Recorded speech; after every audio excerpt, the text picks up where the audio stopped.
Let us now study about the Metre Bridge. A Metre Bridge is an application of the Wheatstone's bridge. Okay, let us see the parts of a Metre Bridge now. I will draw it for you.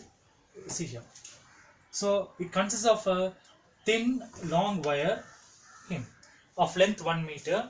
Okay, AB. It may be of manganese or constantan. Okay, this is some special alloys. Okay, then the end A is connected to a thick copper strip. Okay, this thick copper strip here, like this way. Okay, this part we named as C. Okay, and then end B is connected to another thick copper strip, like this way. Okay, this is another thick copper strip that's named as D. Okay, it's fully on a wooden base there. Okay, leave there. And between C and D there is another copper strip here, like this way. This strip we can name it as, say, E. Okay, copper strip E. Then see, there are two gaps here. This gap is G1 and this gap is G2. Okay, so across G1 we can connect the unknown resistance. Okay, suppose you must find our resistance. Okay, for that what you must do, you can connect the unknown resistance here. So let this unknown resistance be P here. Okay, this is the unknown resistance.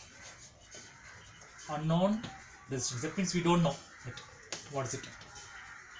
Then on this side, okay, across gap G2, you connect the known resistance. Okay, in the lab we have a standard resistance, we call it as. Okay, this resistance we marked as Q. This is the known standard resistance. That means we know the value. Okay, known standard resistance, like this. Then okay, it's all there. Okay, let's see how to connect the cell to it. Okay, we supply electricity now, only then we measure.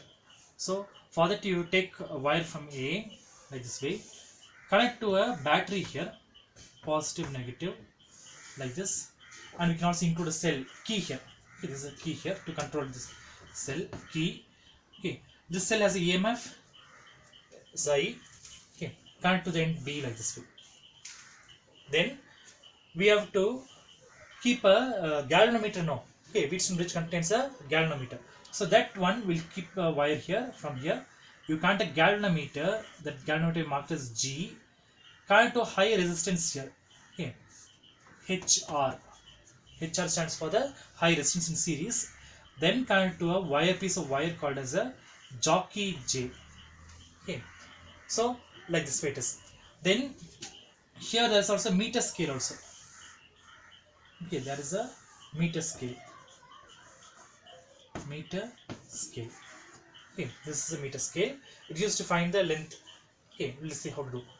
Now what we know, we have to move the jockey in such a way, okay, so that the galvanometer gets balanced. It shows null deflection. Null means what? It shows zero deflection. Okay, take jockey. So in a Wheatstone's bridge we learned P by Q is equal to R by S. So this P, this Q. This part AJ will be like R, and this part will take the S here. Okay, instead of resistance S. So this length we must see. We must move the jockey in such a way the galvanometer will show 0. Okay, so at that 0 condition, this length we can say AJ we mark it as L1. Okay, and the length between J and B we mark it as L2. Okay, now we know these terms. Now what we do now, we have to take the condition here for Wheatstone's bridge. Okay, condition of balance of Wheatstone's bridge. Okay, during balance condition, the galvanometer shows 0 deflection. That will be P by Q is equal to R by S. Okay, this is the equation here. Now we said instead of R we can use AJ. Okay, so write as AJ. Okay, that AJ means length only. Okay, and we must also multiply this by R dash. Okay, R dash means the resistance per unit length. Okay, I'll write this side. R dash means the resistance per unit length. So unit means what? 1 meter. For 1 meter of wire, what will be the resistance? Okay, that we take as R dash. So R dash into AJ by this S now.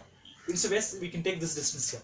Okay, that will be R dash also is multiply resistance per unit length into the distance here, that will be JB. JB. So R dash will cancel. So we get here P by Q is equal to AJ by JB. AJ by JB. This J is not straight. Okay, not straight. So AJ by JB.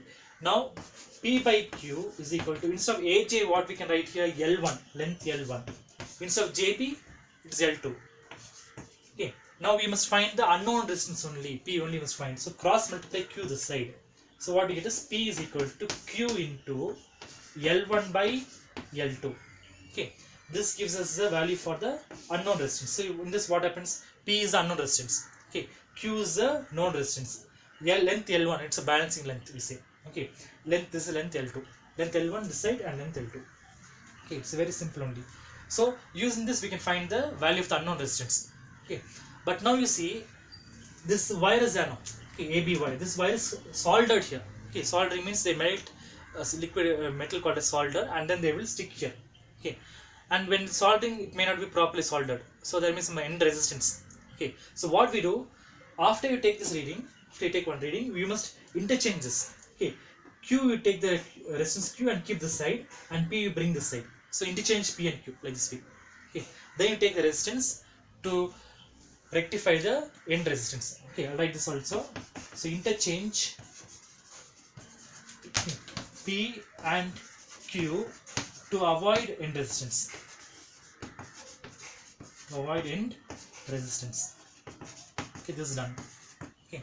So now we have found the unknown resistance P. Okay. Now we can also find the resistivity of the wire. Okay, this wire is unknown. What's the resistivity that we can find? Let's see how to do it.